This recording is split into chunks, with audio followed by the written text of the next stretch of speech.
great thing about living in the United States is that it allows you freedom of choice. If you become bored with something because it's grown old, tired, and predictable, you can choose something else. And the United States Football League is something else. I personally can't believe we're in this predicament once again. And I know it seems like each and every single time we seem to be very close to getting football year round, or at least a spring football league, something happens that could potentially take it away from us. And it seems like, unfortunately, the USFL might be in a situation like this. It gets really crazy. Before we get to the content, we're giving away a subscriber that turns on our notifications $500. Shout out to the previous winner who I finally got in touch with to give him $500. In addition to that, we are giving away $500 to a follower of ours on Instagram. Now that we got all that out of the way, break!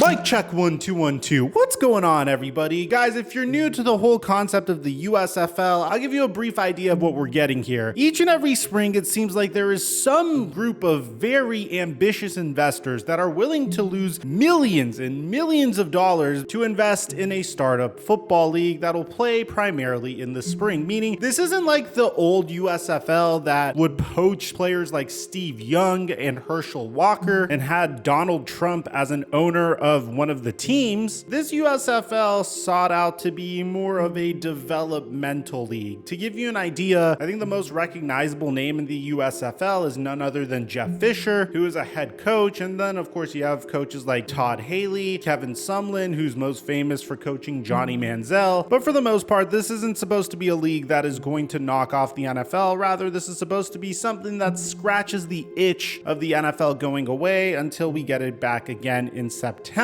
Now, things have been looking very promising for this league, primarily because they knew they were going to be in the negative for quite some time. Fortunately, they've partnered with Fox Sports, and Fox Sports has all of its broadcasting rights. They've laid out the foundation to have multiple years of funding to get this league kicked off, and I do see this as a viable option for talented college football players who may not have gotten their fair chance at the NFL, because at the end of the day, I do think football is the perfect definition of needing to be prepared whenever you get an opportunity, and sometimes you're either not prepared enough or you don't get your opportunity. So in that sense, I am a huge proponent for the USFL. And I think we could all say, as football fans, we are all on team USFL happening. Maybe they partner with the XFL in a year from now, and we have a bunch of more USFL content coming out, assuming that they don't go under. So to give you an idea, the AAF 3 years ago went under because they didn't have enough funding. The XFL went under 2 years ago because, well, they decided to start playing football a few months before a global pandemic. And now the USFL, I think, may go under, could possibly go under, depending on how this goes down, because they apparently don't own the rights to the licensing and the trademark of the USFL. Well, what do I mean by that? Well, check this out. According to The Athletic, which, you know, I'm a huge fan of The Athletic, the new USFL is called a quote-unquote unabashed counterfeit in a lawsuit filed by the original league owners. This article specifies that the former USFL team owners and league executive Steve Earhart has filed a federal trademark lawsuit against the new league, arguing that it utilized logos, names, and color patterns that the league doesn't have the rights to. The lawsuit, which seeks a court ruling enjoining the new league from using USFL and other trademarks, calls the startup an unabashed counterfeit. So that's right, the USFL that's coming back isn't created by the same individuals that created the USFL almost 40 years ago. And that's where things get a little interesting. It says, in spite of its full knowledge of at least 11 years continuous use of the USFL marks, Fox has continued marketing its counterfeit league as a quote-unquote relaunch of the USFL. The new league is owned by Fox Sports, and according to this article, a spokesman for the league could not be he immediately reached for comment. And you know what's pretty funny about this is the fact that Fox Sports is acting like this entire lawsuit doesn't exist. I mean, earlier this morning, you have the USFL's Daryl Moose Johnson talking about how he went about his process to find the right coaches and players. So they're not really acknowledging this publicly yet. The lawsuit continues to say that the original USFL lasted from 1983 to 1985 and featured many stars such as Herschel Walker, Doug Flutie, Reggie White, and Steve Young. The Spring League famously sued the NFL, winning a $3 verdict, and then went out of business. According to the lawsuit, the intellectual property has since been under the stewardship of Earhart. Over the years, Mr. Earhart has also worked to preserve the USFL's legacy by, among other things, organizing league and team reunions and authorizing and appearing in a 30 for 30 documentary. Relevant here is Mr. Earhart has also entered into certain media licensing arrangements on behalf of the USFL for apparel, books, and other media. I mean, bro, my initial response to this is, come on. I have not heard of a single USFL team from the original USFL. He's pretty much arguing that, hey, I organize